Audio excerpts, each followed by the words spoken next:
So we're all still here? Everybody energized for the last afternoon? 17 years ago, I was a regular everyday UX researcher, minding my business, doing perfectly nice work in the commercial sector and the nonprofit sector. And we had an election in the US in 2000, and you probably all know the result of that one. And we all started writing articles saying, you know, really this was a design problem because the people who were voting could not see who they'd actually voted for. They just put a punch in a hole in the card. And when you stick your head up above the water, then often somebody catches you, and they caught me. And I ended up on a federal advisory committee writing new standards for voting systems for the United States. And one thing led to another. And one day, someone said, we'd really like you to do a really big project. And we founded the Center for Civic Design. We'd been doing little projects all along and thinking, do we make this serious? Well, you know, it's a lot of work to start a company.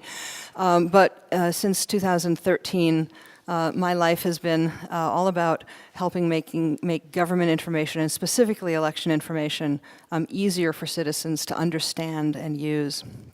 So when was the last time, each of you, I want you to think about the last time you had to interact with government? Got it? Everybody who can remember something that they did in the last month, put your hand up. Anybody who came through an airport has to put their hand up.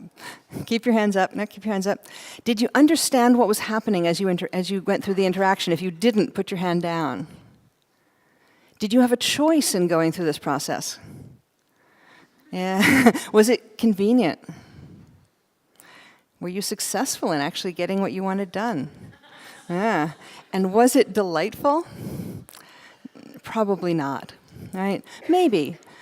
So I want to talk a little about what makes government UX or civic design different from a lot of the work that we do in the commercial sector, right? Because a good civic design experience, we think, should be a civil right.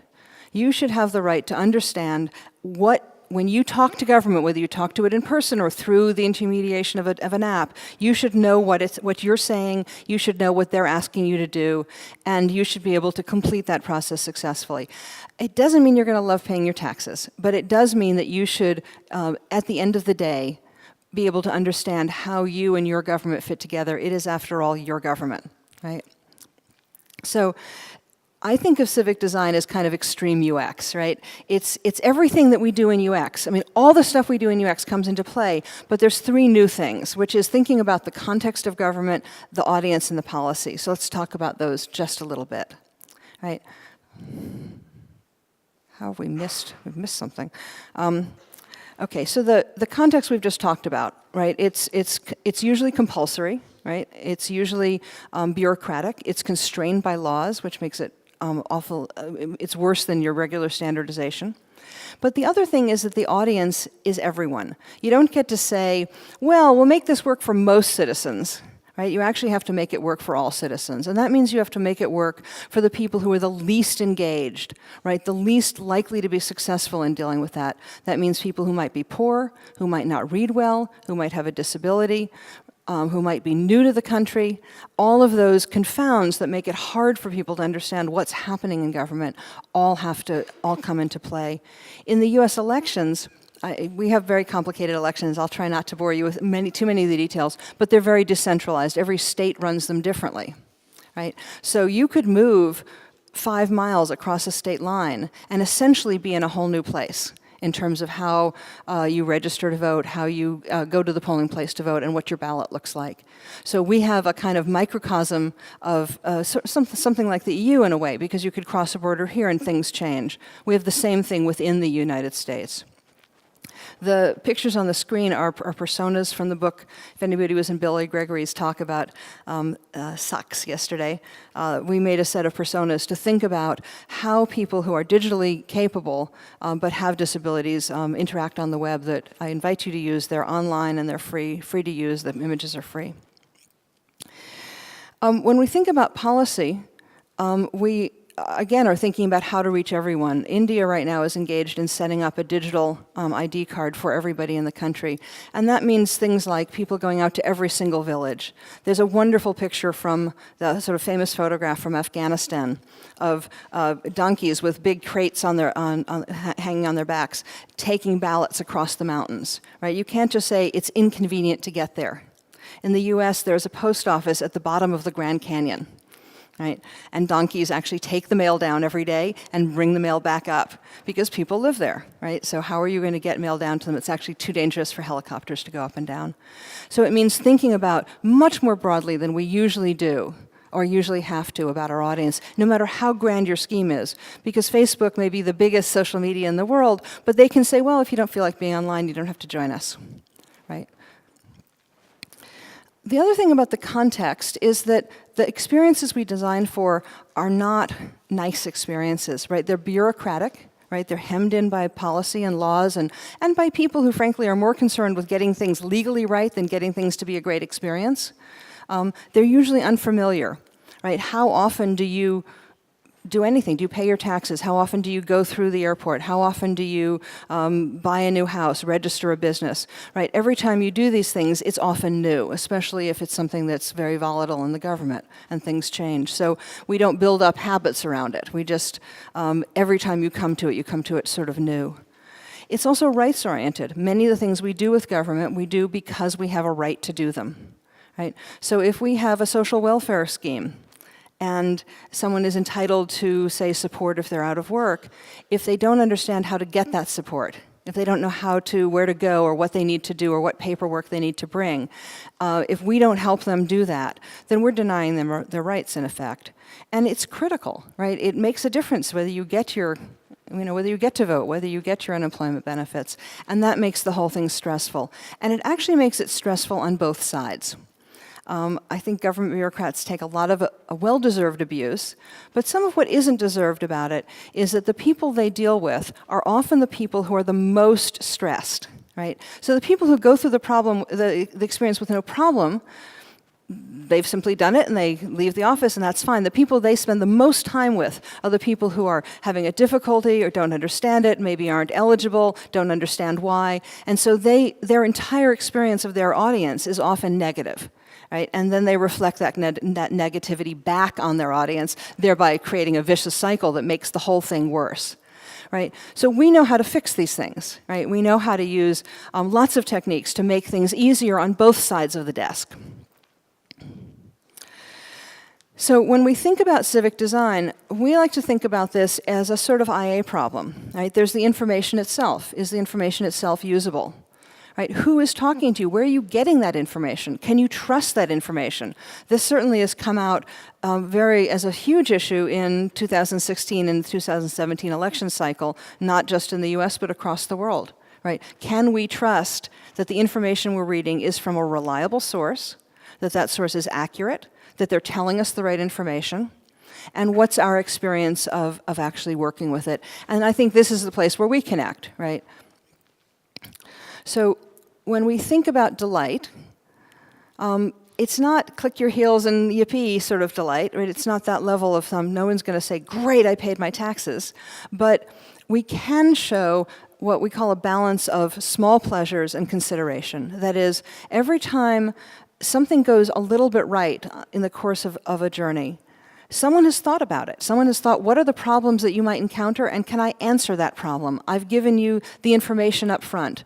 I've said, before you get out everything and start gathering the material or going through the process to say, update your motor vehicle registration, I've told you the things you're going to need so you don't get halfway through the process and have to die and have to quit and then start all over.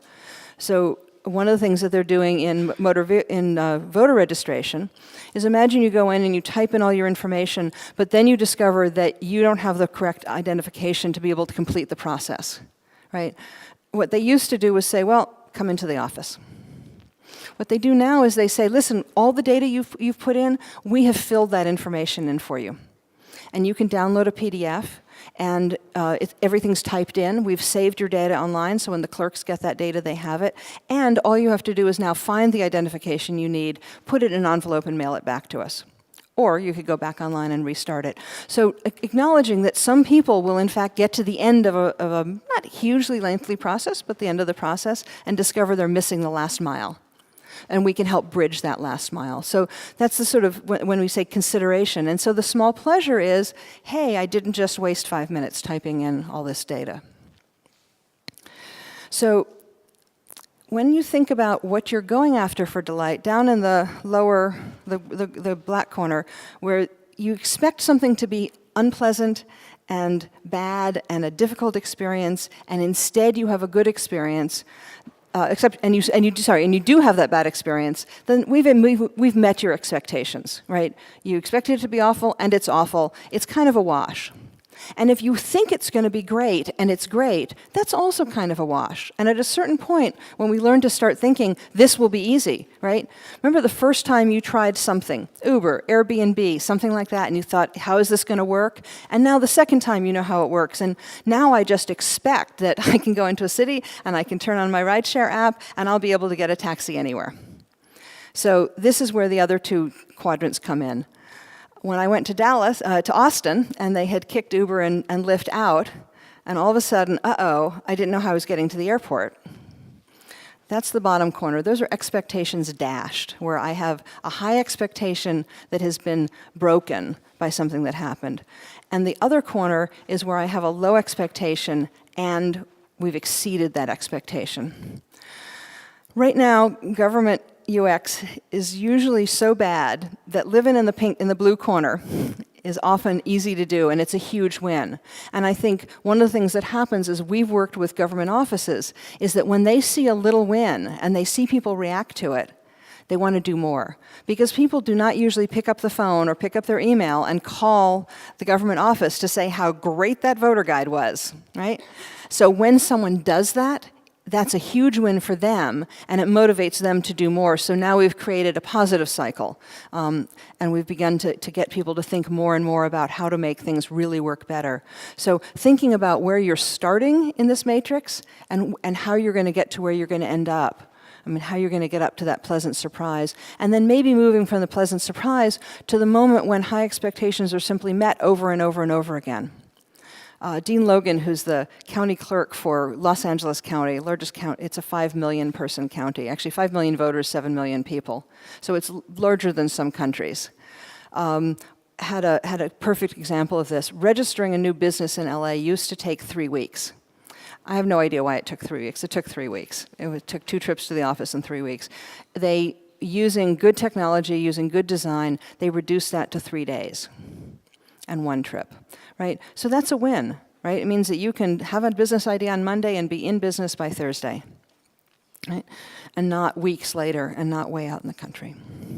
So let's think about the things that we can do if you get a chance to work with government or to volunteer. There's some brigades around the world that are beginning to do code for Name the City. So what can we bring to this work that's uniquely UX? And how can we then partner with the people who know the laws and the procedures to make that work happen? I think the first thing we can do is change our attitude from designing for people to designing with them. It sounds easy, but it was a pretty big mindset change for me to begin to figure out, we used to think, oh yeah, stakeholders, there's this department and that department. But stakeholders in government might mean 25, 30, or 40 advocacy groups in the area representing different kinds of citizens. And how do you bring them into the process early so that by the time you show them the first design, when they look at it, they say, yes, I see my input there. Yes, I see what my community needs. Right? Yes, I recognize that I've been considered in this process. Even in very small ways, that's their version of consideration and small delights. It also means engaging everyone's expertise and understanding that everybody is an expert in something. The clerk behind the counter is an expert in dealing with the public, right? They have a great body of knowledge buried in their heads. Every citizen is an expert in being themselves. So a few years ago, I coordinated a federal grant. It was a multi-site, 17-site grant. And to kick off the project and to get people to suggest projects that were collaborative, we held design thinking workshops in which we brought in government officials, designers, and people with disabilities. and made them work together for 2 days. And the idea was to get to know each other, to get to know some new processes, to give them some new vocabulary about how to talk to each other. The pictures there show some of the people from the first workshop. Steve Booth is blind, woman in a wheelchair. There's a woman signing. There's some other disabilities that aren't quite as visible on the screen. But it was a big, messy design thinking workshop, and that meant that we took the time to make sure we read all the Post-it notes out loud, and we made sure that everybody had a chance to participate. And the other thing that we did was we brought in industrial design students, right? So we had every table was a balanced of the different groups that were represented, but not all of them were comfortable whipping out, rushing up to the whiteboard and drawing things. So we brought in students to be their hands, right? So that nobody was disadvantaged in this situation by not being comfortable expressing themselves by drawing. And then the students put together posters as the work went on, and we did show and tell presentations around the group. And at the end of the day, what we had was these sort of beautiful representations of 2 days of thinking that everybody could be proud of having participated in. And we did the usual, feedback surveys afterwards. And we asked people what role they were in and what their experience of the workshop had been. And from an election official, they said, usually the only time I get to talk with people with disabilities or advocates for people with disabilities is when they're in my office demanding something. And it was fantastic to be able to let my guard down and just think through the problems with them. Even if none of these things happen, I've come away with skills and with ideas that I can put into place in my office that I now know are a problem. And from someone who was worked in an advocacy group, he said, I'm a registered lobbyist. Right? I spend my time in the halls of Congress, knocking on doors, trying to get people to pass laws I want. And I spend most of my time actually talking to people who think exactly the same thing I do. And it was great to get out of the echo chamber and hear other perspectives. So from both sides, there was actually a beginning of an awareness that each of them had a problem and that we could bring them together and that together they could solve problems. I'm so proud of one thing that came out of that. One of the first posters was something they called, really bureaucratically, the Sample Ballot and Information Transfer System. Terrible, terrible, terrible title. But the idea was we vote on a lot of things in the US. A ballot can be huge. In California in November, they voted on 17 state measures. Right, 17 complicated ballot questions. And nobody does that, just, they study this. They send out a 100-page booklet to help them understand the issues. And then what we tell people to do is to go home, we send them a sample of the ballot, we say, mark your ballot at home, then come to the polling place and copy it onto the real ballot. Sounds a little crazy. And so one of the ideas was that why couldn't you do this on, say, an electronic on an application, and we'd make a barcode, and it would be maybe like the barcode that you get from Virgin Atlantic when you go to the airport. And so we got the second drawing, which was just a picture of what that might look like. Los Angeles County, same guy I talked about, is in the process of designing a new voting system from scratch within the government office. He did a survey of the commercial products available and decided that the reason why they didn't work was they didn't work, that none of them met the needs of a 5 million voter county that supports 12 languages and that covers so much territory that helicopters help carry the ballots back to the central office. By the way, my personal goal is I want to be on one of those helicopters one election, helping bring the ballots back. But working with IDEO, they've actually designed a new voting system. They hope that it will be piloted in 2018 and live in 2020, so this is not just pipe dreams. And part of it is what they call an interactive sample ballot, which is exactly that. You can come up to the system, have your barcode on a piece of paper on your phone, put it next to the system, it reads it, it displays what your choices are, you can make changes in case you have a mistake or haven't finished, it prints your ballot, and you're ready to go. So in 8 years, we've gone from an idea that everybody thought was crazy to something that has mutated a little bit, but has gotten into this, and everybody's really interested in this, and I think it will go nationwide as soon as they make it work. The second thing we can do is think about the questions we ask, right? Because the process of designing is to ask questions. We ask questions about what the program has to do, about who the users are, about how it has to work. If we ask a question, how do we make a paper ballot accessible to someone who's blind? There's not great answer for that. I mean, there are answers, but they're not great answers. But if we ask a different question, we might ask the question, how can we make a non-visual ballot?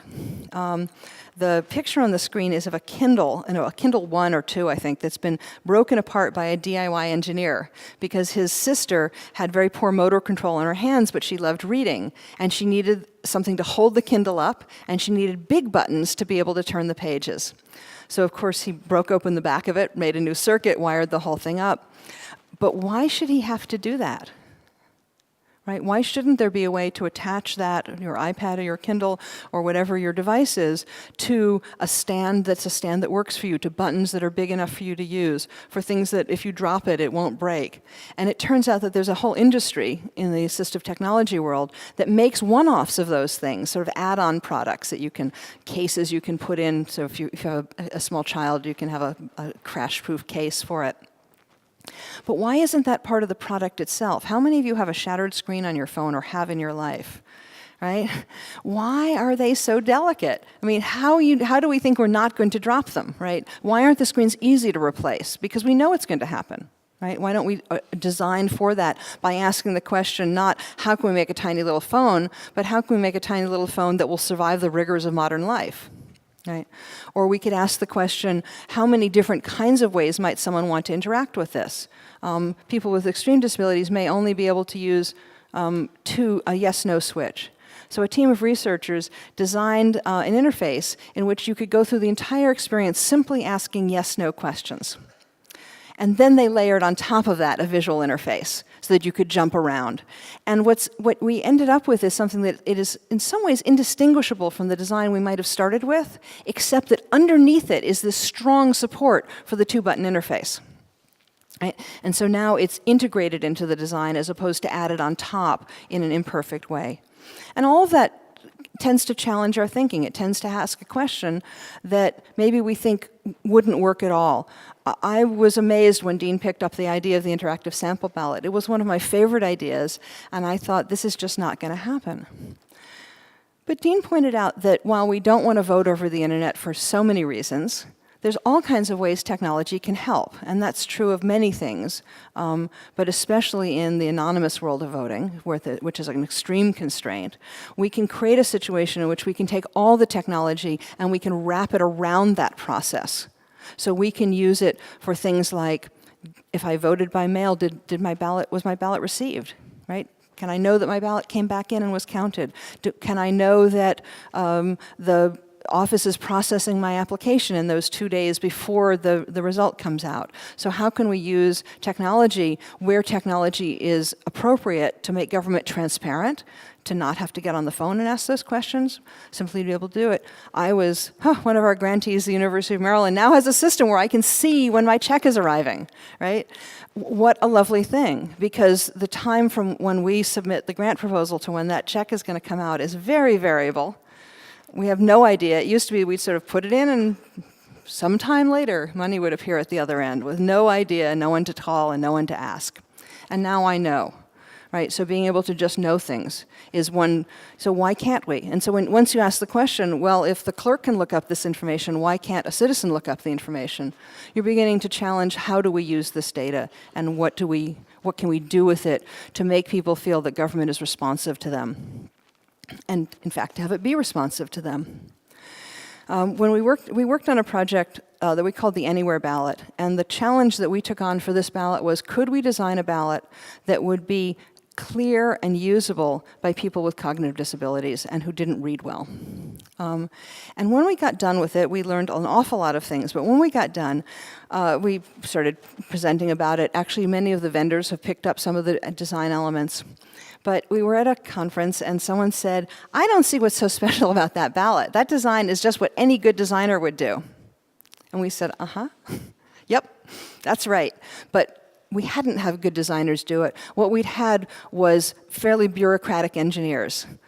not even good developers, just sort of, it was sort of designed by committee with all the terrible things that design by committee does. It was hemmed in by old code. And we simply said, what if we started from scratch with the best of what we know about modern typography, right? What if there was enough room around it that your finger didn't touch something else? What if the information was clear? But we learned things like, we thought, wait, maybe we should have more information on here, like people can look up information about the candidate. And what we discovered was that we took that off. It was just confusing people. Right? It was too much on the ballot, that the more we stripped it away, the better we were. So we did that for the campaigns, we did it for the measures, and then we got challenged to do this for ranked choice voting. Do you know about this system? It's used in Ireland and Australia and some places where you don't just vote for one person, you rank the choices in order and it becomes a preferential system. And so we designed a way for people to just mark them in order, but then you had to be able to rearrange things. And we knew we couldn't just use drag and drop for all the reasons why that might not work. And so we thought, what if we just shortened the N and put a button? So when you highlighted a candidate, the buttons would appear that said move up, move down, or remove this person from my ranking. And I waited for some of the very tech-savvy people in the Bay Area, San Francisco Bay Area, to tell us that this was clunky. And instead they said, even people who were quite high-tech said, you know what's great about those buttons? I know what I can do. Right? It's not just that I can not drag and drop if I choose not to, that I can use a button to move things around, but that it tells me what the functions available for me are and I don't have to guess. Right? So it adds affordance. So we can think about how we bring all those clarification skills to bear. The other thing that was a big change for us is how we do research and recruiting. We rarely bring people into a lab or into a space to us. We almost always go out to them and meet them where they are. We go to lobbies of libraries like the picture on the screen now. We go to community centers. I spent 2 days sitting in the back room of a community gym in a low-income area, catching guys in between basketball games. We've gone to homeless shelter encampments. We've gone to sat on the steps of the library outside. And so we're recruiting, instead of saying, well, we're going to have a list of demographics and who we're going to bring in, we're simply using going to places where people are as a substitute for recruiting. Because people who are not engaged with government are not the people who are likely to be found in any of your recruiting databases. One of Dana, my co-director's favorite stories was we were literally outside the steps of a library in San Jose, and there was a group of guys with small motorcycles, but motorcycles nonetheless, and I went bounding over to them and I said, hey, are you registered to vote? And they went, nope, like, ha, ha, ha, we've escaped you. And I said, no, that's exactly who I want to talk to. And the 5 of them, and we went up, they had a table where they were studying, they were in a community college. We had this fantastic conversation. We worked through 2 of them. In those 5 people, we had someone who'd been raised as a foster child. We had someone with a cognitive disability. We had someone who'd been in jail and was disenfranchised until he finished his parole. We had 3 people of various ethnic backgrounds and colors. We had this little microcosm of California and all the sorts of disadvantage that we were interested in. Just by kind of being there and being open to it and not being afraid of them, I sat, on a tarp in a homeless encampment and talked to people who often had really, really interesting things to say. One of them was in a wheelchair, and I said at the end, because we do demographics at the very end, and I said, so, any disabilities I should know about? And he said, nope. And I thought, And so I asked him, and he said, nope, I got my chair, and I'm no disability now. I can get around everywhere. Right? What a fantastic point of view on life, that by giving him the tools he needed, he now was no longer disabled with respect to mobility, right? So if we give people the tools to be engaged with government, I live in a country with some of the worst turnout for elections in the world, but that's not just elections. It's the worst engagement with government. It's the worst sense that government is our government, even though it's sort of the promise of America. We've lost that promise somehow, and I think that part of it is that we've let government turn opaque and bureaucratic. And that happens around the world in various ways and in various places. So you'll have to think about your own city and your own country and how that applies. But getting into the community, keeping it low key. We do something that looks like a consent form, but it doesn't look like a consent form. We say, hey, are you okay? Can you just sign this so that we know that I've talked to you, and we don't make them read a 3-page anything, right? We tell people that where we're going to post the information that we learned, so that if they want to see how their information was used, they can come online. And a few have, not many. We don't expect many to, but just offering it is a gesture of transparency and a gesture of not seeing ourselves as better than or over or in any way superior to our position is no more privileged than theirs is, because I don't know what their lives are. I can never know what it's like not to be able to read. Right? The minute you have learned to read, the minute you have understood how civic life works, the minute you have the level of white privilege that I won the gene pool to have, right? I will never know what it's like to walk down the street being black. I will never know that. I can only learn that by reaching out to people and bringing them into my design thinking from the very beginning. If you're interested, and you're working with someone who is very new to usability testing, we created a toolkit, a usability testing toolkit for bureaucrats, right? So it's all very low-key and it's simple, and it starts with go ask a colleague, right? Work with a colleague inside, not in your office, but in the next office over, and sort of works them up a little bit to that, and we have forms and things for them to use. So if you ever need a way to get someone into a little bit of usability testing and user research easily, we created this kit to help work with that. It's on a site called Election Tools, which is all tools for officials to use. The other thing that I think we can do is write like humans, right? All of the things we know about plain language, and there's a global plain language community that is about making information clear. It's about using, and it includes presentation, so this is not the grammar police. It's helping people avoid errors and writing for action and making the results of that action clear.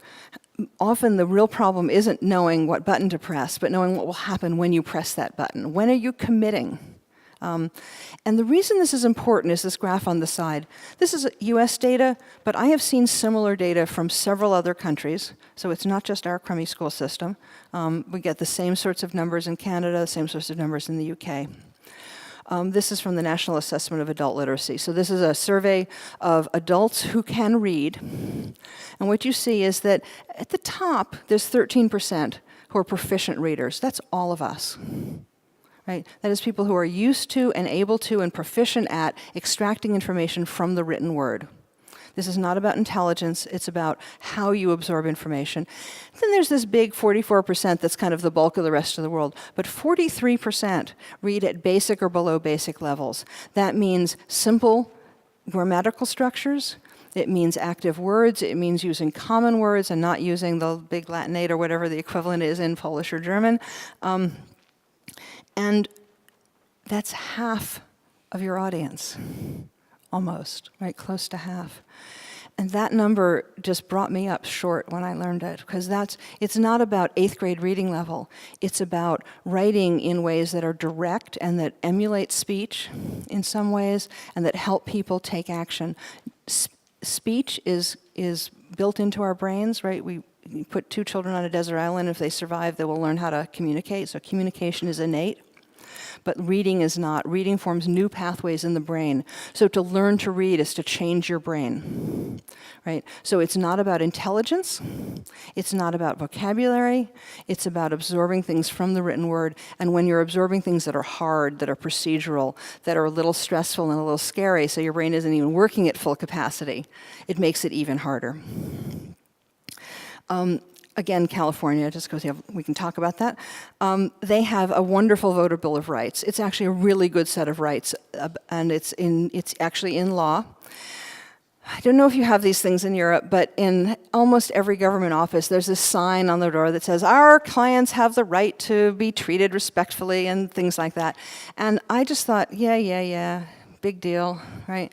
But as we went through this research process, they kept saying, no, this is important. This is how we know what we can do. These are our rights and they're important. And so we started asking them to read them.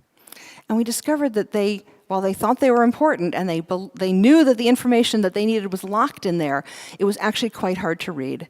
And we had a story. We were in a low literacy center in Berkeley, and we were working with a guy who we call Bill, although his name is actually Edward, because he now knows that he's part of this story. He got to this page and he said, oh yeah, I'm going to read this. And he works his way through it painfully and slowly. And he looks up and he says, I think I can vote now. Because he had been in jail when he was young. And at that time, you didn't get your voting rights back when you came out of jail. But now they've changed the law and you do. But nobody phoned him up and said, hey, by the way, you can now vote again. We had someone with this. She gets out her computer. She registers him to vote on the spot. And she tells this story in a legislative hearing. And as a result of that, they passed a law for me. I have my very own law. It's 306, and it says that the Secretary of State could rewrite the citizen-facing Voter Bill of Rights as long as it reflected what the actual law said. And we spent weeks on this. We went out and spent 4 long days with 86 participants testing it, and it went through community review, and it went through advocacy review, and it went through legal review, and it's now what is officially used in California. I'm so proud of this, and I know that it's such a tiny, tiny thing, but it does say that it makes a difference, and we actually figured out how to explain some of the complexities of the election in words that are both legally sufficient, that are accurate, and understandable. And we went to community colleges, and we just sat there and asked people to read it and tell us what it says, and very, very basic and simple research. The best thing about this, however, is not the Voter Bill of Rights. The best thing is that the Secretary of State's staff came with us. And they're now doing it. And they're now tackling everything that they have to write and trying to figure out how to write it so the people they remember would be able to read it, and they now do community review. That's a sort of low-rent usability test. So we've upskilled them as well. And that means that everything that happens going forward will be better. A few more pages from things. One was this question about how you could vote. And when we first wrote this, people said, oh, so you vote by mail, so that's how I mail in my request, okay? And then I vote early, I have to do it before the election. And then I go to the polling place. They thought it was a procedural step. Which it's not at all. It's 3 options. And so we worked on what information do they need to be able to distinguish it. In Virginia, they wanted a pocket guide for voters, and their pocket guide was about 12 pages, half-size pages. This is not a pocket guide. This is a small booklet. We worked with them to design something that prints on 2 sides of one sheet and folds up into a quarter-size page. And really does fit in your pocket and gives you the top information you need. So you're a new citizen and you've just registered to vote, or you're 18 and you've just registered to vote, we can now give you 1 sheet of paper, folds up into a little booklet, and it's your basics, and of course it's all online.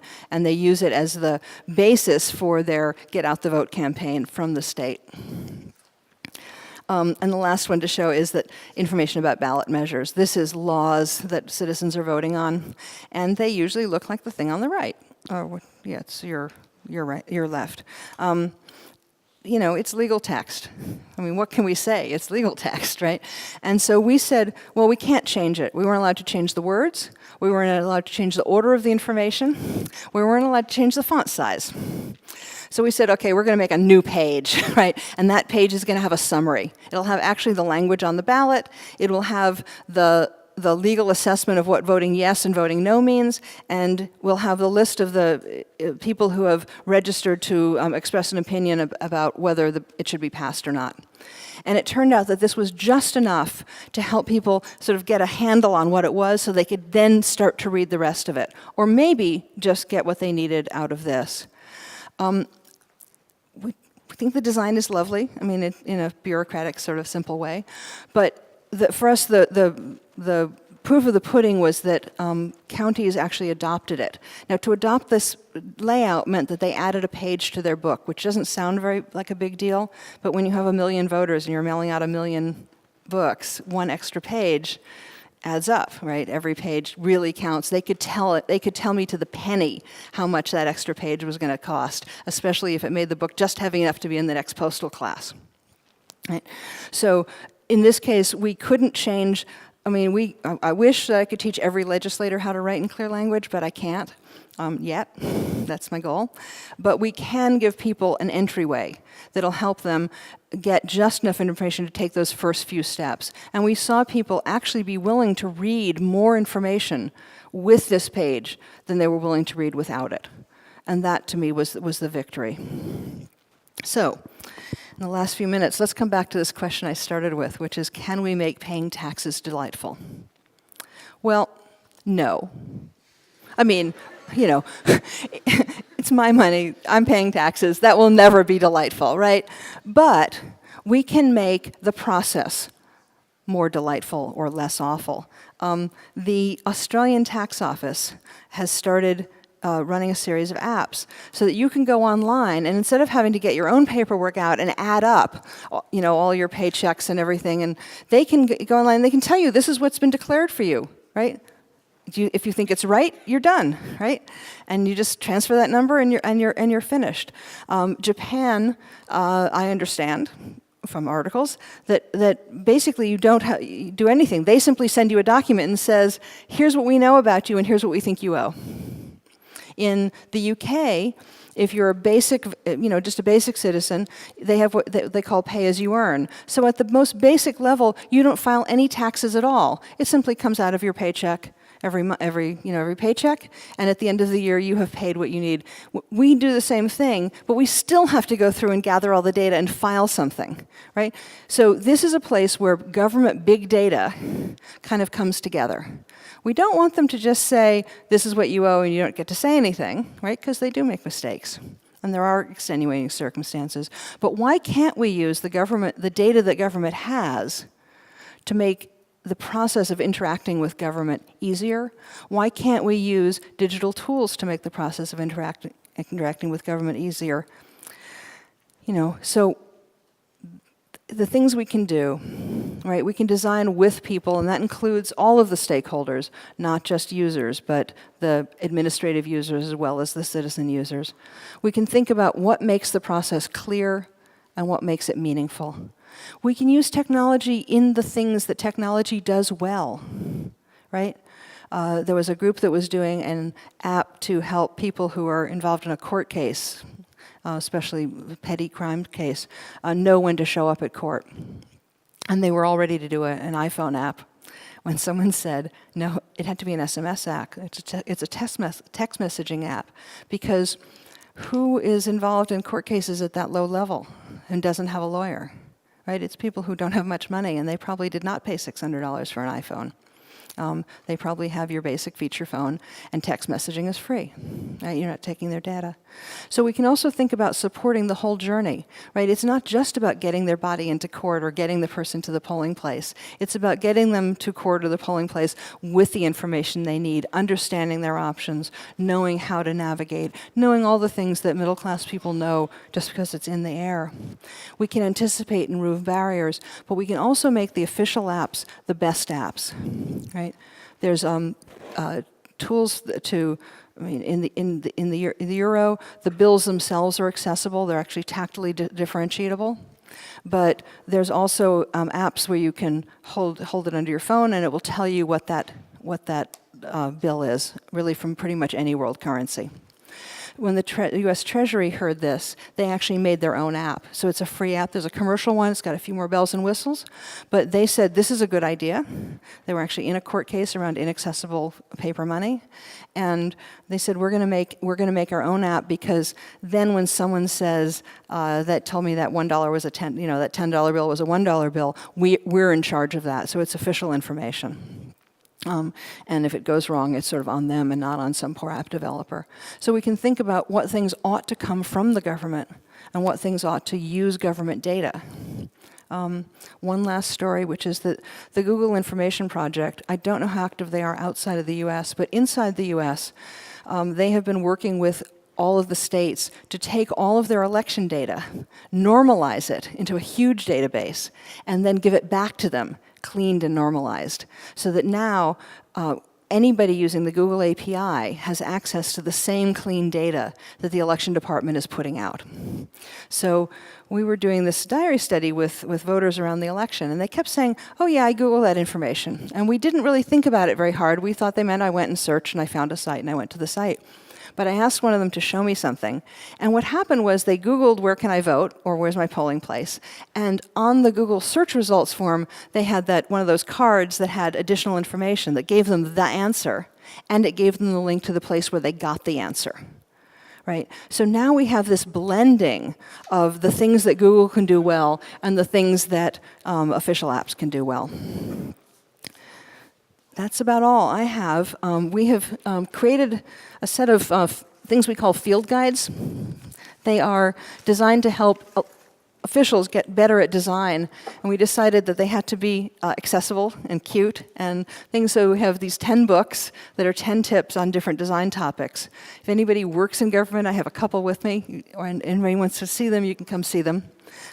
They have been enormously successful, I think mostly because they're cute. And in the end, we want to make sure that we treat democracy as a design problem. My contact information on the screen. And do we have time for questions? We should? Yeah? No? Oh, I ran over. I thought that was supposed to tell me how long I had to talk, not how long I had to the whole session. Well, I will be here. We can open the room and let people come in and come on up and say hi. Yeah, thank you, Whitney. We are kind of short on time, but I'm sure you'll be out there and could answer any question of yours. So big thank you for Whitney and her really good speak.